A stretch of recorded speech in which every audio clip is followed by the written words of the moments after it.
What's up, zoners? We are going to be talking about the most frustrating fantasy football players to own this last season. We're talking studs that you drafted in the first 2 rounds that never studded at all, man. Start your studs. Bullshit. We got some running backs, man. 20 plus touches a game.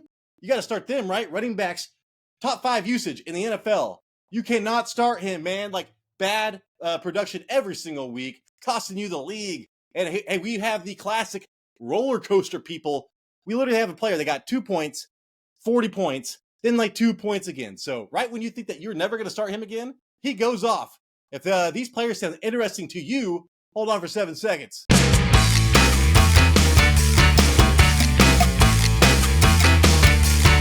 can do it! What's up, zoners? This is Tyler, Big Turd Ward, and Jason, the 2 cool youth and Bolt coming at you live from the West Coast. And this is the Fantasy Red Zone. You already know what we're going over. You heard it in the intro. But before we get into all of that, man, we got the news. So all the latest, Jason, fantasy news. There's not a ton.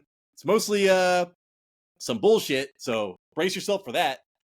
And hey, before we get into all of that, Jason, would you please tell the public how they can help this show? Because we need it more than ever. We put out videos, man. We're losing subscribers, for God's sakes. We got one today. Woo!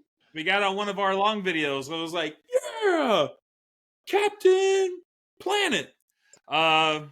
If you guys made it this far, please hit the subscribe, press the like. We like the likes. Leave a comment. Let us know if there was players that you had that made you angry.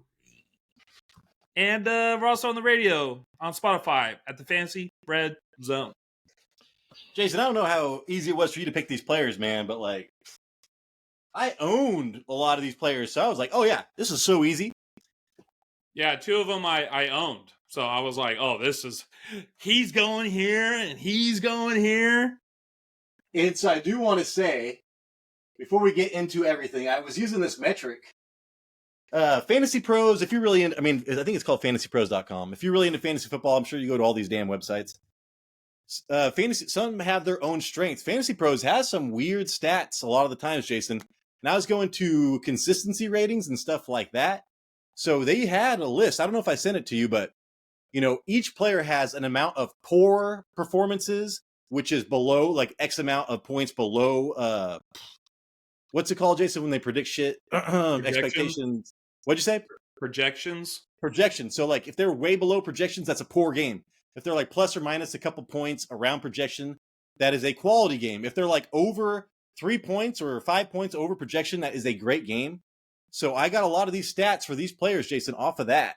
So like, man, a lot of these players had, it was very interesting to see like Christian McCaffrey only had 1 bad game.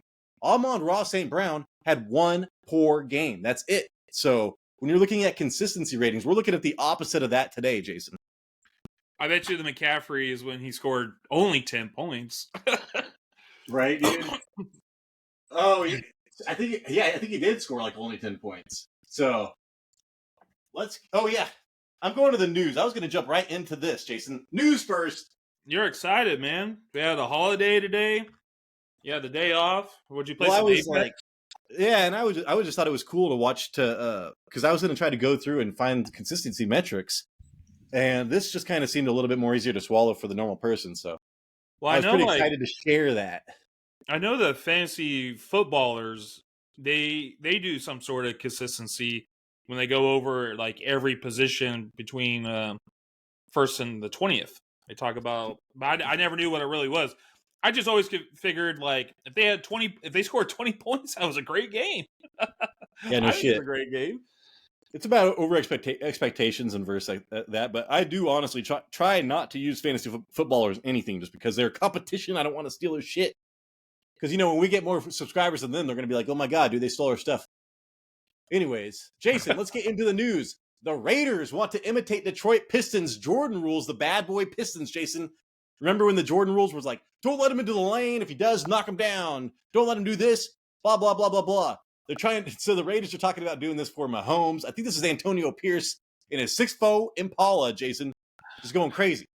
I didn't hear about that. That's kind of interesting, though. I thought it was Michael Jordan still did his thing, though. He still knocked him out of the playoffs a few times. The one thing, dude, and you saw, oh my God, who was it? It was Trent Williams called out on that huge third down, Jason, when Patrick Mahomes kept it and ran for that first down to win the Super Bowl pretty much.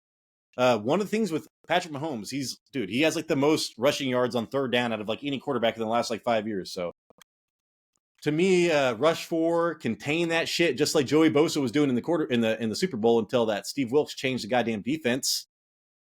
Here we go, Jason. Mike Evans needs to get a deal done by today. Otherwise, the Bucs are going to be carrying an additional $7.4 million of dead money. So I have not heard if he did get that done today. I do not think he did. The sides are both very far apart. There is a good chance, Jason, especially with this dead money on top of everything, that he will be a free agent. And if he's a free agent, that is insane. Do not let him go to Kansas City. Oh my gosh, just imagine if he does go there. I don't see anything that a deal's been made so far.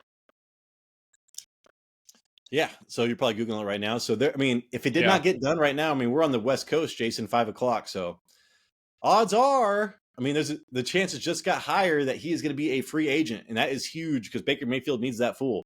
I wonder. And he gets targeted so much. So, I wonder if Mike Evans leaves, if Baker Mayfield is going to want to bounce too. Yeah, because they're still trying to talk contract extensions there as well. So, all right, Jason, here we go, dude. You're the number 1 tight end in your heart. He's good for tight end 1 numbers for about 4 weeks out of every year. You just don't know when that's going to be. Taysom Hill, Jason, is set to be a bigger cap hit than Christian McCaffrey or Jason Kelce. I think it's like $15.5 million cap hit, and then CMC's like 14 and Kelsey's like 14. So, dude, Taysom Hill got the bag. I forgot that he got paid a ton of money not too long ago. How old is that guy? He's got to be like 30, almost our age. We're 30. I'm about to turn 38. Yeah, he started his NFL career kind of late. He's already kind of an older gentleman. Damn, he's already going to be making that much money? Yeah, so I just thought it was interesting, man, that the Saints are paying more for that fool than some of these superstar players. That's because you're exactly right, man. He'll do good for like 4 or 5 weeks. He's on the waiver wire show, and then, that's pretty much it. They really like the third down conversions he runs, I guess. Yeah, I almost had him as a frustrating player, Jason, because you literally don't know when you can start him or not. He needs a touchdown. He would have been a good one. Yeah. Yeah, but I went with another more obvious. There's no way I couldn't do this guy when you look at the stats. Anyways, Jason, Steve Spagnuolo, Jason, the defensive coordinator. He did get a head coaching job once. It was for the Rams, and that one was a shit show for the Rams, man. So he did not really get a good opportunity to. And now he's like the only Super Bowl coach to be like X amount of Super Bowls with X amount of teams as a defensive coordinator. I think that he would be a great head coach, Jason. And he said today that he wants to be a head coach again. Where would he go? I don't know, but they would hire him. So I could see him maybe leaving with they're going to come back for 3, Jason. And if they do not get the 3-peat, I could see Andy Reid maybe leaving and Spagnuolo leaving. Man, Andy Reid, huh? Mm-hmm. All right, dog. Last thing on the news, Jason. Justin Jefferson wants to know the quarterback situation. My Justin Jefferson, my Minnesota Vikings. I don't own a piece of them or anything, but I like to call them mine. Makes me feel better in my garage. But yeah, Jason. So Justin Jefferson wants to know who's going to be throwing the goddamn ball, because he saw what happens when you get somebody that can't throw the ball. So everybody except for I can't remember the quarterback that we drafted this year. I had his name down for a while, but he sucked, man. He could not get the ball to anybody. He threw for like 20 yards. So that is not the answer there. But the other backups did pretty well. But still, Kirk Cousins, Jason, he wanted to come back to the Vikings. Then I heard that he's probably not going to come back. Now I hear that he's the number 1 option to go to Atlanta.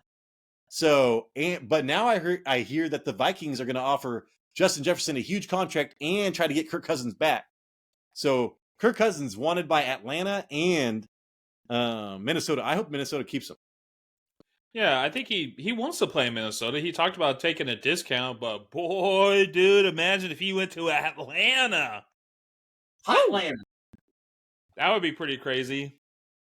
Kyle Pitts, finally? What'd you say? Drake London? Bijan? Kyle Pitts? Yeah. That would be crazy. Yeah, we saw what he looks like. We know he can live and thrive in Atlanta, Jason. You remember when he had no shirt and a gold chain on? I do not.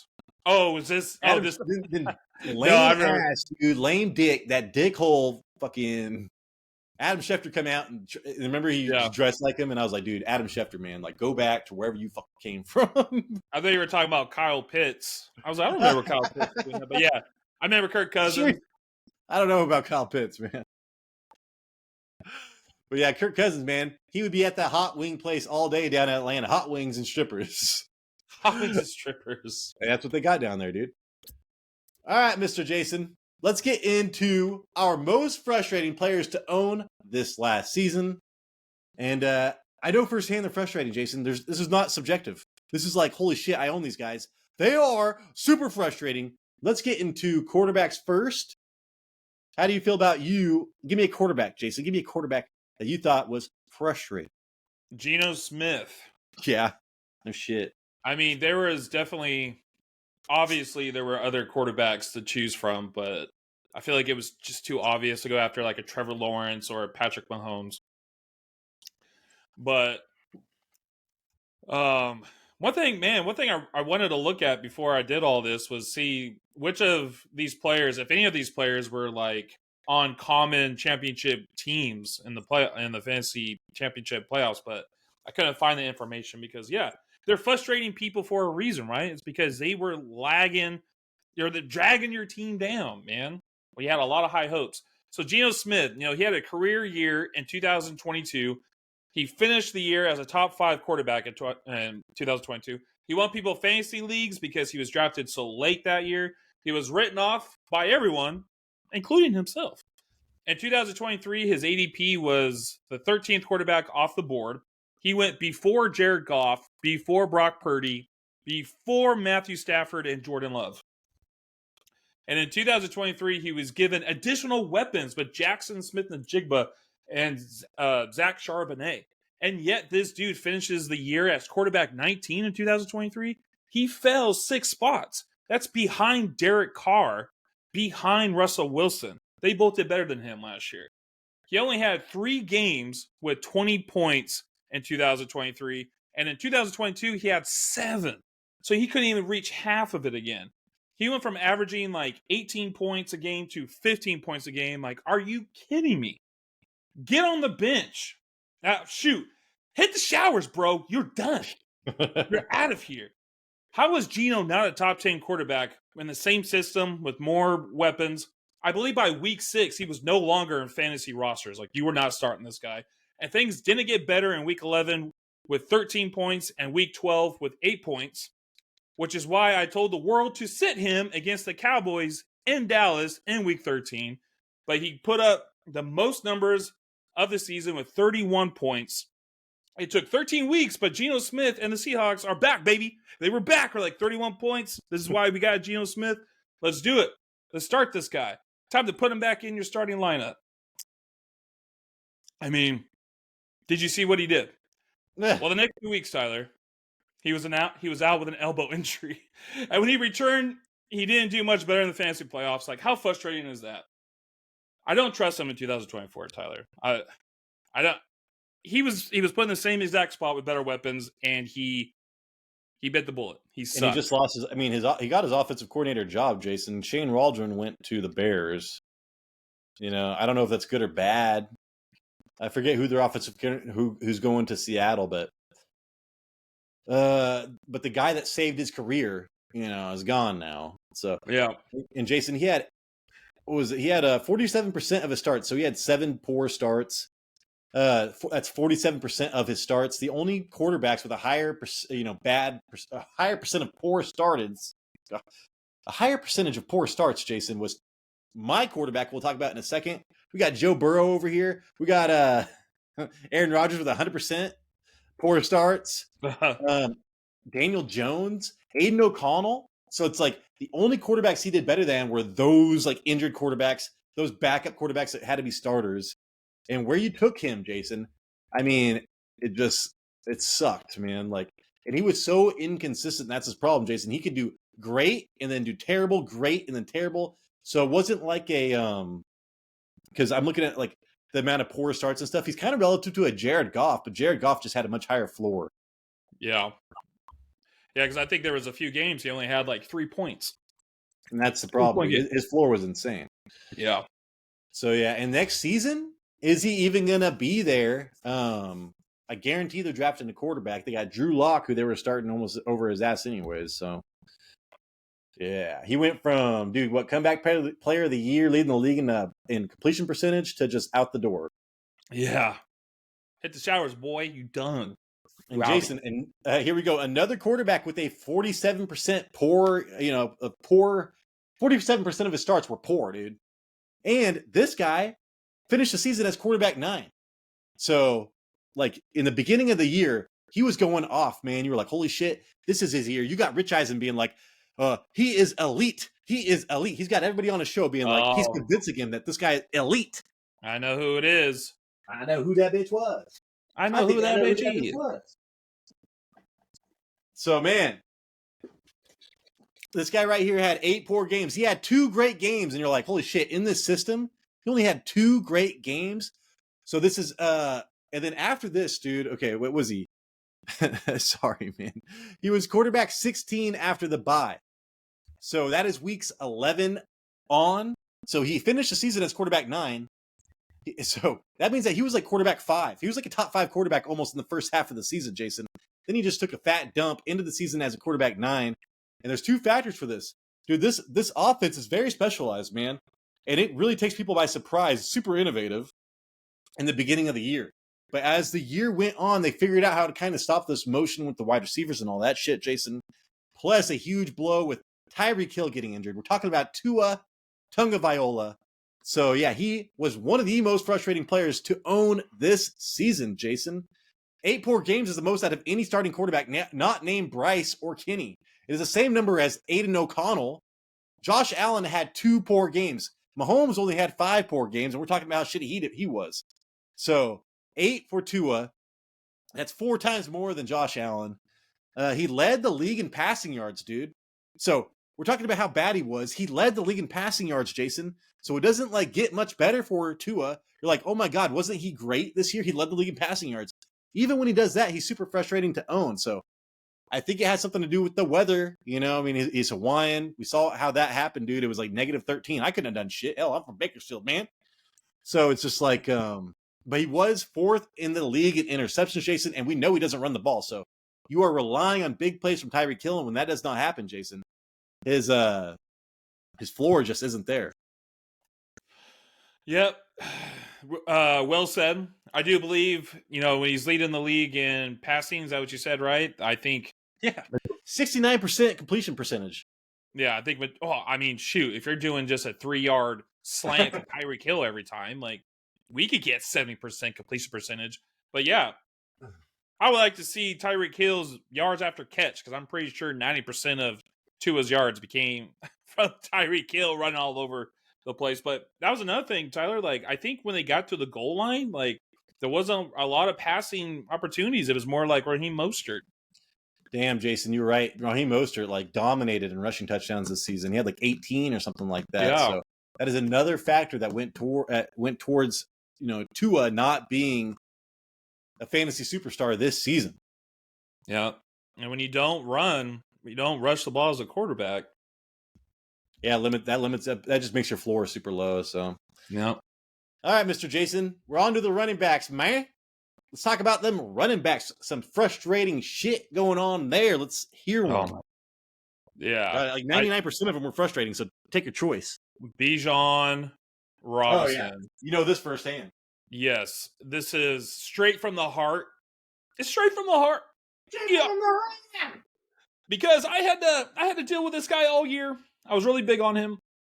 His ADP was running back 3. Christian McCaffrey and Austin Eckler went RB1 and 2. A lot of hype with Bijan going to a team who ran the ball the second most in 2022 and having a top 10 draft capital. People said he was the second coming of Saquon Barkley, per experts. But Tyler, I have never felt more stabbed in the back by a head coach. At first, it looked great, right? Running back 6 through week 4 with 2 games over 130 yards from scrimmage. But then things got weird. It got weird in Atlanta. Bijan only had 12 rushes inside the 10. That's tied with Alexander Madison, who lost his starting job, and a backup Elijah Mitchell.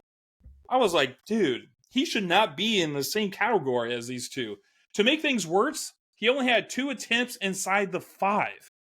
Tyler Algier had more carries inside the 5 than Bijan Robinson. Tyler, we drafted the wrong guy. This guy in the first round, he was not even a goal line back for the team. It was Tyler Algier.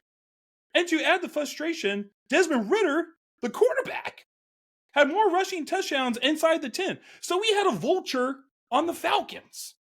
And the cherry on top is Arthur Smith. He was out of his realm with Bijan Robinson. I mean, like, I get it.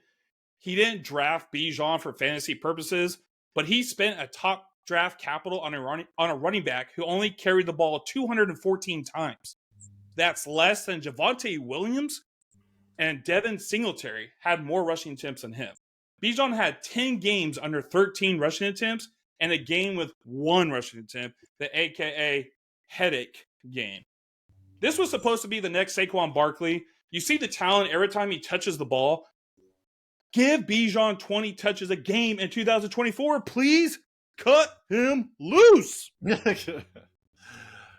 Yeah, Jason. And so I just saw this. So a poor outing is less than 10.4 points.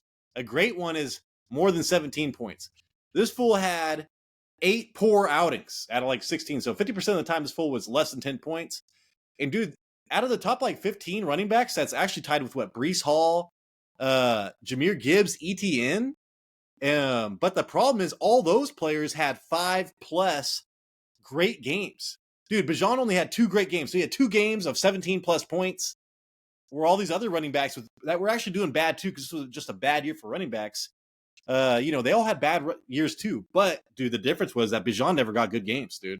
It was just like he never got good games. So that was a frustrating thing, man. Where you drafted him as well, Jason. Like, what the fuck, dude? You're gonna like not start your first round running back. So yeah, exactly. That was what I had to watch so many Atlanta games, and it was very frustrating on all of the Atlanta's defense. Even the quarterback Drake London. But it was like I'm watching him use this bell cow of a running back, and all it was a stretch handoff every time to the left or the right.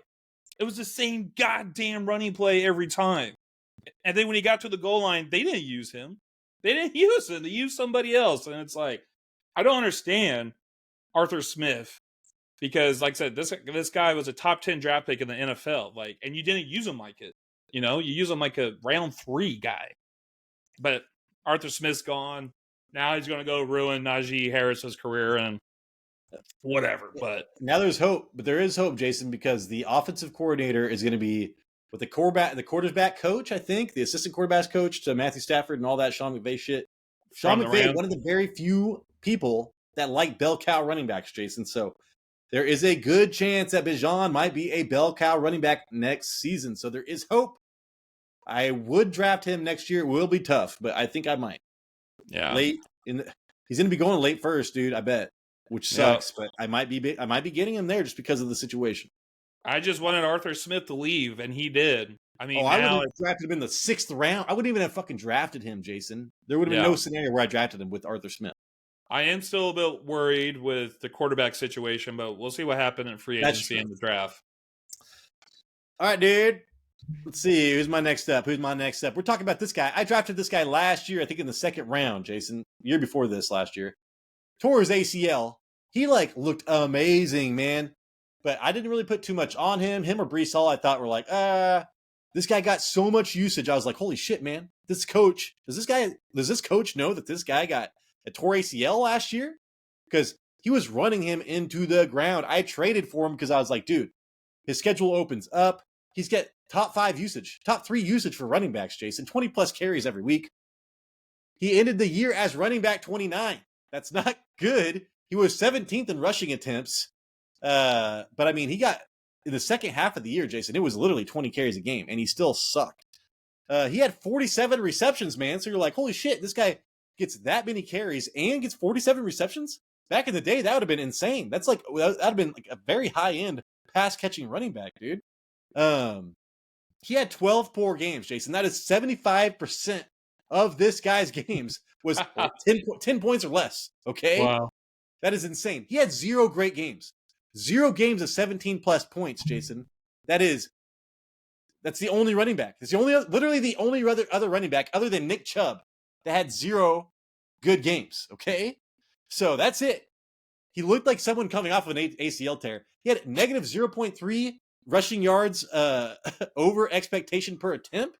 So that is 8th worst in the league. 3.6 yards per carry. That's 6th worst. Jason, Javonte Williams, man, literally got the reins to a offense that they did not want Russell Wilson throwing the ball at all. Okay? He got so many opportunities, and he sucked, dude. So inefficient, so frustrating to own because it's like, are you just not going to start him? He gets the ball 20 times, and you just can't start him. Yeah, I think I wish I could go and look back. I think like his first game of the season, like week 1 or 2, he had like 11 receptions. And I'm like, holy crap, like we got to get him. 11 receptions at PPR, that's already 11 points. That's not even including the rushing. But, I mean, you said it best, Tyler. It really didn't get much better after that. Hell no, dude. So in Javonte Williams next season, I'm actually interested in because I know that he's really good, and this is what people look like coming off of ACL tears. Breece Hall just fucked it up for everybody. Breece Hall and Adrian Peterson just messed it up for everybody. So we need to see who gets drafted over there. But if they don't really draft too much, we don't hear anything coming out of preseason camp or whatever, I will be drafting Javonte Williams probably. Yeah. And what I said about him getting 11 receptions in the first game, that was false. I just had a fact check myself. Because I was like, maybe that was 2022? I don't know. Maybe that was his rookie year? All right, Jason. Wide receivers, dude. We're going to talk about some frustrating ass wide receivers. They were not nearly as frustrating as the running backs this year, but what do you got? Except this guy. Calvin Ridley. Oh yeah. Yeah. He's a major fish. Biggest miss. Huh? One of my biggest misses. He was a pain in my ass. Even though I didn't have him, but I think Ridley is proof that we can't always fall into the trap of great training camp videos. The video is where it appears that he is moving fast forward when he ran the route was amazing. I mean, I even fell for it. His ADP was wide receiver 16. And in week 1, he scored 24 points. And in the back of my mind, I'm thinking, the legend is true. He's back. But he had more games last year under 10 points. Even games with Christian Kirk and Zay Jones out. He was expected to have big games. It didn't turn out that way. He basically was only startable in games where teams were absolutely trash in the secondary. Like his biggest games were against the Colts, the Bills, and London, because Jacksonville is a London team. The Titans, Texans, they kind of had like a good secondary, but then the Buccaneers and the Titans again were the only games that he did great in. He and Trevor Lawrence did not mesh this season, and now I think he might be a free agent. He might be going to be a free agent this year. I need to fact check that, but if he is a free agent, he's going, and if he's going to go somewhere else, like, is this hype train going to start again? I sure hope not. I don't want to fall forward again, dude. I don't. Yeah, dude, and it's like he was literally a top 3 wide receiver when he left the game.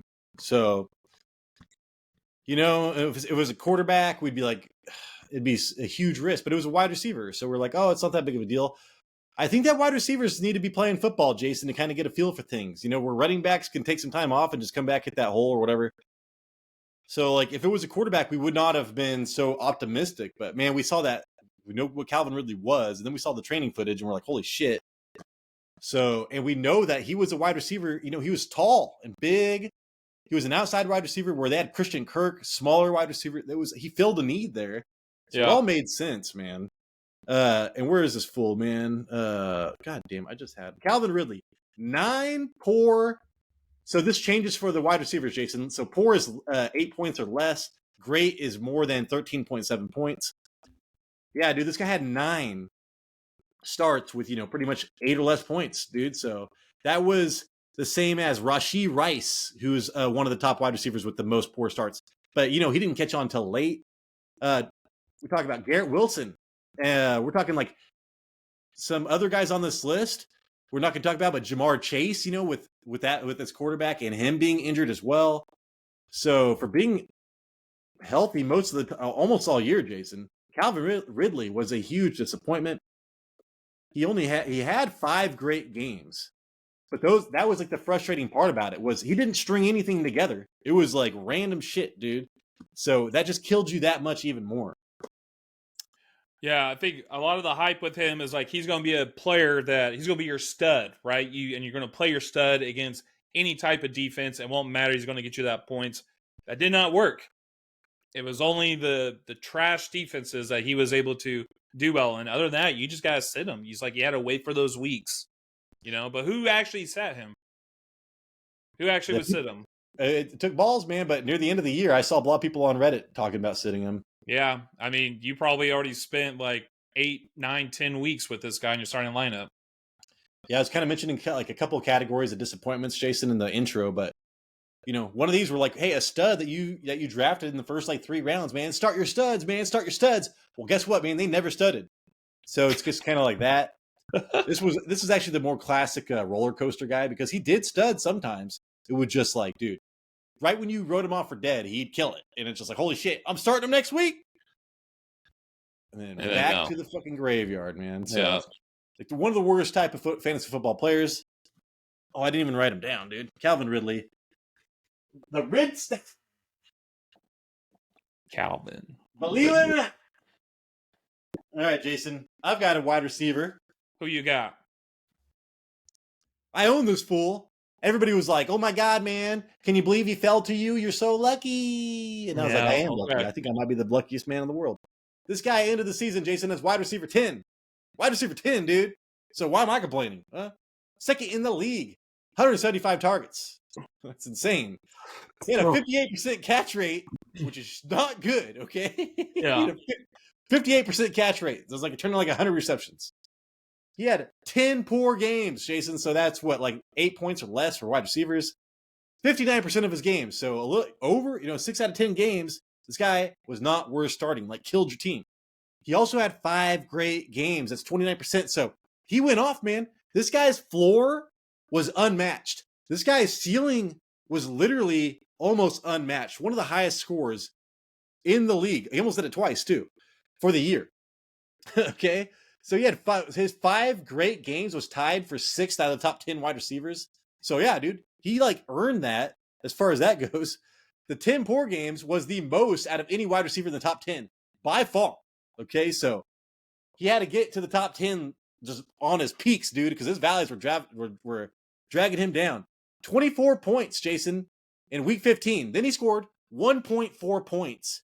And then that next week, 37.6 points. So that's kind of shit we're talking about, dude. Like, that is insane. 2 points week 8, 5 points week 6, 42 points week 3. His ceiling and floor is unrivaled, dude, in the history of fantasy football, Jason. We're talking about Davante Adams, man. I mean, yeah, he had 2 different quarterbacks throwing him the ball. They both threw the ball. I mean, hell, dude, one of them targeted him like 15 times a game. One of them targeted Jacoby Myers 15 times a game. But yeah, dude, Davante Adams scored high points with both those quarterbacks, scored super low points with both those quarterbacks. The most inconsistent player of the goddamn season. Yeah. Remember they had Brandon Hoyer too. He was in it you're right. For a half, but I will like there's a stat out there that's like catchable target rates, like actual. That'd have been nice. Yeah, I should have wrote that down. Well, I bet you, because I watched those games too, that he probably has a very or wait, what would it be? A very high uncatchable target rates where like it was basically like the pass attempts that were going to Jeff Wilson, like his uncatchable catch rate was like crazy high because he was getting all the targets, but they were like horrible throws. And I bet you Davante Adams is up there too. Yeah, dude. Aiden O'Connell was like literally, because I had watched these damn Raiders games. I live in Northern California. He was like throwing balls to kill people. Like, woo! Rainbow ball. Like, don't worry about that safety, dude. Don't worry about that guy. Like, seriously, Devontae Adams almost died like 4 times in the first like couple games. But anyways, Jason, on to the flex, dude. Flex, that means that we can pick any position that we want. Jason, I think you have another wide receiver, if I'm correct. Yes. Who you got, boy? Jamar Chase. Ho, ho, ho, ho, ho. I also had this guy on my team. He was my second overall pick. Tyler had the first. He picked Justin Jefferson. I went Jamar Chase. I did not like his slow start of the season. First 2 games under 10 points with the ADP of a wide receiver 2. I don't want to see these awful starts. He only had 5 catches in week 1, and then again 5 catches in week 2. I mean, come on, man. We want more for this damn draft capital. Hey, but weeks 3 through 8, he was wide receiver 4 with a 52-point game in week 5. Yeah, that's the highest, right? Isn't that the highest this year? Yeah. This is why we drafted him early, fellas. More weeks will be won by Chase. We did it. We survived. Well, then in week 11, Joe Burrow's wrist went limp, and all the struggles for Chase for the rest of the year. He just struggled for the rest of the year. I mean, in week 13, he did manage 30 points with Jake Browning, but most of the weeks with Jake as quarterback, they were like under 13 points, 10 points. Like he was not living up to his expectation. Chase also had a disappointing fantasy playoff run, scoring a total of 17 points in 3 games. He did sit one of those games. He did miss a game. Hey, but you know what? Maybe he could be a steal for 2023 with a healthy Bengals offense. That's funny, Jason. I like that limp wrist thing. I was actually watching the clip on that. Whatever. You never do that. That's interesting. Yeah, because that's what he did. He like threw the ball and it was. Oh yeah, dude. But yeah, Jason. Like out of like the top wide receivers taken, like dude, Jamar Chase 9 poor games, so 9 games of less than 8 points, dude. So and we see Amon-Ra had 1, and then we go to Puka had 6. That guy's a goddamn rookie. DJ Moore, I thought you had DJ Moore, Jason. So he was the guy I was talking about earlier. He had 9. So it's like Garrett Wilson, DJ Moore, and then Jamar Chase. The thing is, though, Jason, that he had those 5 great games, which got you.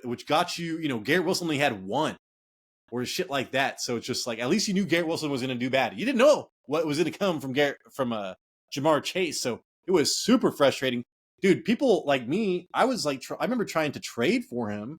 Or trade him, all this stuff, man. And so like I think he was one of probably the most traded players this year, and that was super frustrating as well. So you traded for him, and he went on and he did terrible, or you traded him away and then he did well. So it's like you kind of see both sides of the grass is always greener on the other side or whatever. He did both, man. So he pissed off both sides of that trade. Yeah, I'm just thinking Jamar Chase, Jason. It was all because of Joe Burrow. Things will be back next year. I'm hoping that people forget about Joe Burrow and Jamar Chase next year. I'm not going to draft Joe Burrow, but I probably will draft Jamar Chase maybe next year. Yeah, that's why I said he could possibly be a steal in 2024. I was thinking about DJ Moore also on this, but that dude finished as wide receiver 6. Man, he like outproduced his ADP. And that's why it was so frustrating, man. Because it was like that fool, like his ceiling, and it's like. But at the same time, they had to get through that Tyson Bagent. Like, if you just look at his stats with Justin Fields, he's a top 5 wide receiver.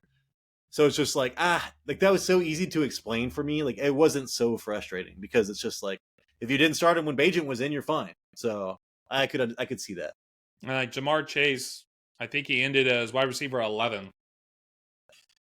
Oh yeah, all right, Jason. We got one more. We got one more, and this guy. I actually drafted him for some reason, dude. I forget what was going on. I was like, I'm never doing this again, but I was like, I'm not going to draft all my favorite players. I want different players because that way, if my leagues all go to shit, at least I've got different players. So it's like, I'm going to draft players I don't even want. I drafted Kyle Pitts in one of these leagues, and dear Lord, that was a waste of a pick, Jason. So this fool, dude, 13 poor games, Jason. 13 poor games. And that's not even the most frustrating part about it, Jason. Jonnu Smith outscored Kyle Pitts 7 times, including one 21-point game week 9. Kyle Pitts had 6 points that day. Yeah. Dude, 13 poor games was the most of any starting tight end. But Jonnu had 13 as well, and he had one great game too. So they literally had the same amount of great and poor. Jonnu Smith wasn't drafted. It's just like, dude, could you imagine drafting like one of the top running backs of your generation or whatever? It's like the Bijan Robinson, dude. It really is. It's like, you don't know. It's like they've got some other backup running back who's getting just as many points, maybe even more points some weeks.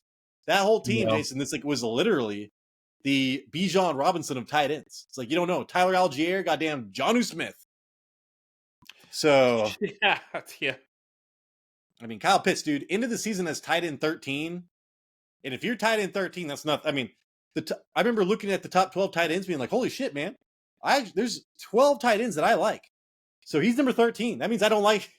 Nope. He's the you can beginning draft of 12 tight ends and be happy, Jason, and ahead of them. He's the beginning. He starts the shitty tier. He's the Yeah, first. He's the F tier, dude. That F tier, Yeah. dog. Yeah. All right, everybody. That is the show. Hopefully you had just as much fun as we had. That was super fun looking at why these players were so frustrating. You knew they were frustrating, but it was nice to see exactly why, dude. Like I said, there's inconsistency, usage, and still no fucking points. Or backups taking all their shit. So there's a couple ways to get frustrated. And I think we covered maybe all of them, Jason. I mean, we could have done like Mahomes or Trevor Lawrence. Fucking Travis Kelce, dude, watching that asshole go off in the playoffs. Yeah. Tony Pollard. Yeah. Oh, yeah. Tony Pollard did say that his leg was better at some point in the season. I can't remember. He was running back 6 after that. So Tony Pollard next year, we need to see after free agency, Derrick Henry and everything. But Tony Pollard might be a good pickup next year. But yeah, Jason, hopefully we earned a thumbs up. Hopefully we earned a subscription, man. We need those subscribers. We need this. We're never going to be the biggest show on YouTube. Oh my God. We need that right now. That starts with you. Please help us. Jason, please send us out. Yes, for the subscriber today. Thank you. Made my day again as a subscriber from one of our long videos. We have another episode coming out Saturday morning. I will talk to you in that video. Deuces. This is the Fantasy Red Zone, and we appreciate you.